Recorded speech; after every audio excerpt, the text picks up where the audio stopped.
Hello my beautiful hammerheads and welcome back to another Black Library review in a different kind of way because this is going to be its own series.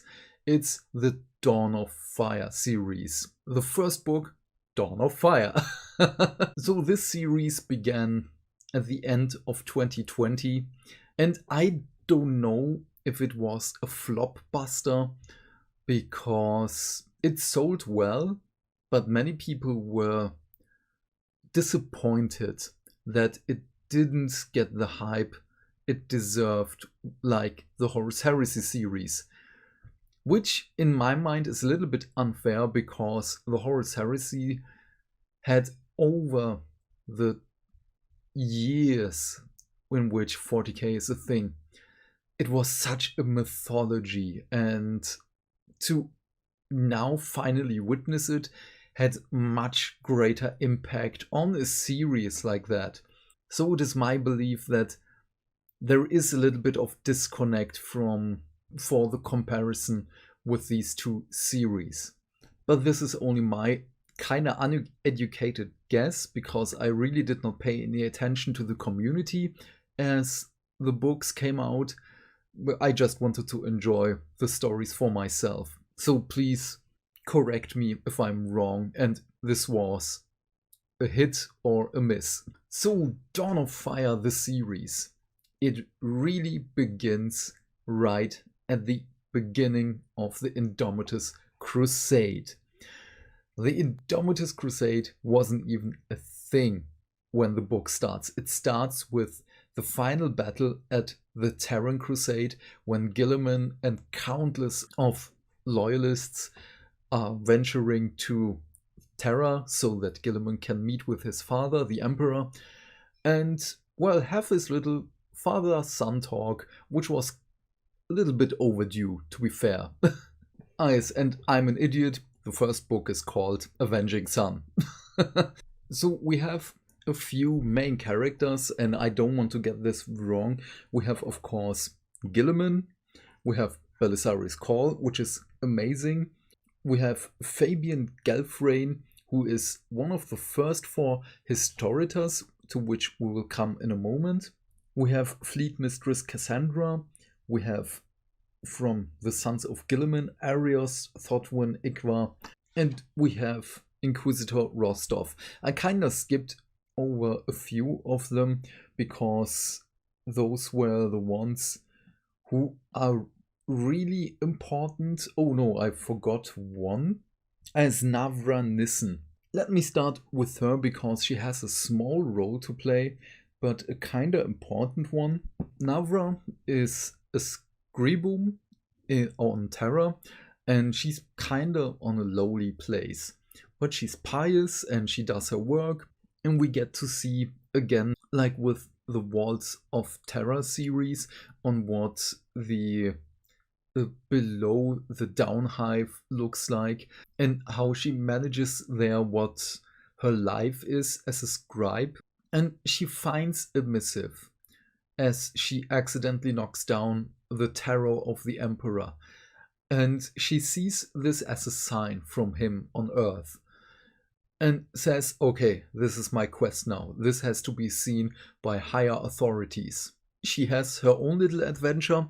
This is a little bit spoilery, but this will have probably greater impact on the lore because there are some hints here and there for other stuff. And at the end of her journey, she gets to the office of the administrator and he's not there anymore. And there are many other scribes who have had the same vision, or basically the same pious idea with, oh, the tarot fell down and this person has to see this, and all of them are with basically the same message.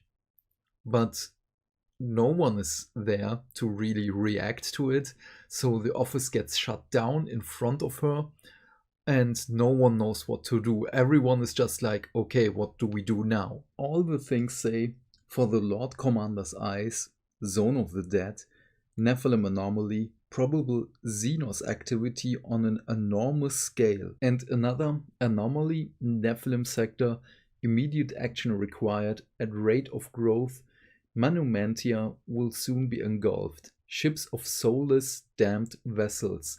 Nephilim anomaly, Nephilim anomaly, Nephilim anomaly. So we can already make some theories about this, because soulless things might be the Tyranids or the Necrons, which both kinda are already here, but yeah, we will have to see for that one. Then we of course have Guilliman on his quest to, well, basically take back everything they lost after the Horus Heresy and over the 10,000 years of the Great War. There is a lot of politicking in it, of course, it has to be. And this is kinda interesting, because we get to see on how other people perceive Guilliman and how the Primaris Marines are introduced to, well, everyone. Guilliman was the only one who knew that Belisarius Cawl is working on this project, and everyone was surprised. And this is, for me, one of the greatest books to introduce new people to the lore of 40k, especially the ones who are interested in Space Marines and why Primaris Marines are a thing, and how terrifying and scary psycho indoctrination is, as we get to see many parts on how Arius, our Primaris Marine, just sees the world and how psycho indoctrination worked for him, that everything he does in combat or any other part is basically just like his body is doing it before he consciously does it, as his subconscious is already working on it, already working on answers he has to give, already working on strategies, and how the firstborn Marines dealing with them as the newcomers. We get to see the White Consuls. We get to see a White Consul captain tutoring them on how to, well, be a Space Marine, which is kind of fascinating, as the White Consuls are peacekeepers and not really warriors in the traditional sense, which is also fascinating. And Messinius, the White Consul captain, is kinda an equerry for Guilliman, so he has his full trust. He works with him on so many things. He even gets a new power fist made of auromite from Guilliman, which is a high honor. And Arius just is, okay, please tell me, what is Guilliman like? And the conversation about what Guilliman is like is so good. This is the best description someone can give about Guilliman. And it doesn't only stop there. It is also about faith, it is belief, it is about religion. And the difference Arius sees after his 10,000 years of slumber. He was a child during the Horus Heresy, so he knows nothing of the 40k universe, and we get to see the universe from his eyes, and how old-timers and new-timers perceive the Primarch. It's fascinating. I love this. Then, of course, we have the 4 Chaos Gods working in tandem against the Indomitus Crusade. Nurgle is, of course, trying to stop the different battle fleets with, well, plagues, which has to be rooted out. But every Chaos God gets only a slight full of not really mentioning. You know they are there when you know the universe, but it's like, okay, it's just in the background. One of the greater ships gets sabotaged, explodes, takes some other ships with them. An investigation starts, and Guilliman is just like, oh no, that is the extent of things our enemy can do. If they could have done more, they would have done it. I'm perfectly safe. Then we get to see the thought process on why Abaddon did the things in the 10,000 years. from the Imperial side, because the Cicatrix Maledictum, the Great Rift, no one knows if it is just a wall or if it's, well, the whole of the northern universe. And they're just speculating, okay, this might be just a wall and everything in north of the galactic universe is still there, but we can't communicate, which is terrifying. And if Abaddon was able to do this, why didn't he build the Cicatrix Maledictum through Terra? Why didn't he plunge Terra through the rift into the warp? And what is his end goal? Does he want to plunge the whole universe into the warp? And then why? Then we get his thought process on why he has so many theoreticals because of Ionid Thiel, one of my most favorite Ultramarines ever. Well, in the Horus Heresy. And if you know a few other of Guy Haley's books since 8th edition, there are some occurring characters in here. We have Quo 87 from Belisarius Call, we have Alpha Primus, again from Belisarius Call, and it would not surprise me with the next few books in the Dawn of Fire series that we will see other reoccurring characters, which is a must need for the 40k lore. But yes, Vashtorr, we got to see him. I'm recording this on Sunday 27th of November in 2022, so we don't know what Vashtorr really is. We just know he is a demigod, he wants to become the 5th Chaos God, he works with Abaddon on something, a weapon, anything. And I believe that we had the first hint of Vashtorr in this book, because we get to know, well, we know that Blackstone is, depending on the configuration, anathema to the warp, or it enhances the warp, which is terrifying. And there is a machine in here. It's basically just a little ship with an asteroid bound to it, and in this asteroid there is a device for, well, making a warp rift. So was my understanding.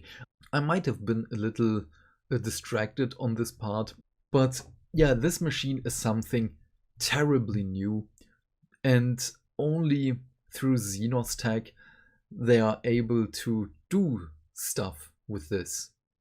So they can't just blow it out of the void into smithereens.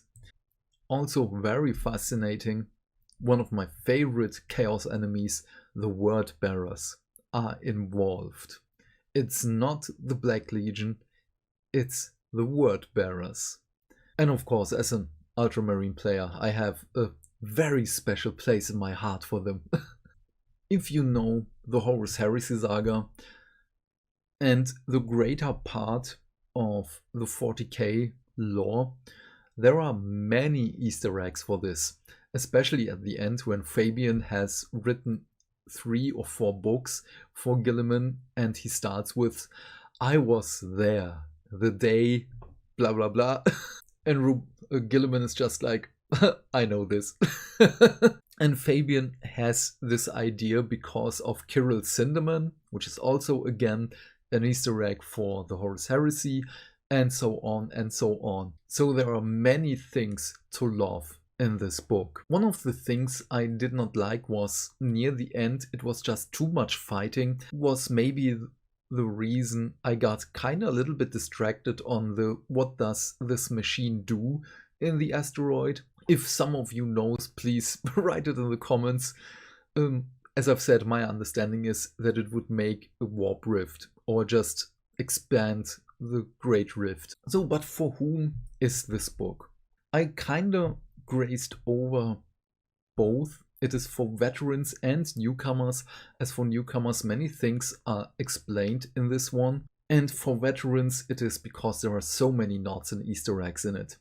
A quick addendum while editing, I just saw that I forgot to mention a very important reveal. The Hand of Abaddon. A regular human, rich dude is helping out Abaddon with his plans. Just wanted to mention this. Important for the future. This is my prophecy. Back to the video. But for both, this is a solid 9 out of 10 loyalist Primarchs fighting against the darkness. But yeah, what are your thoughts on Dawn of Fire Book 1, The Avenging Son? Please leave your thoughts and questions in the comment section down below. I am keen to know what you have to say. And while you're down there, do all the YouTube stuff, because hitting buttons is fun.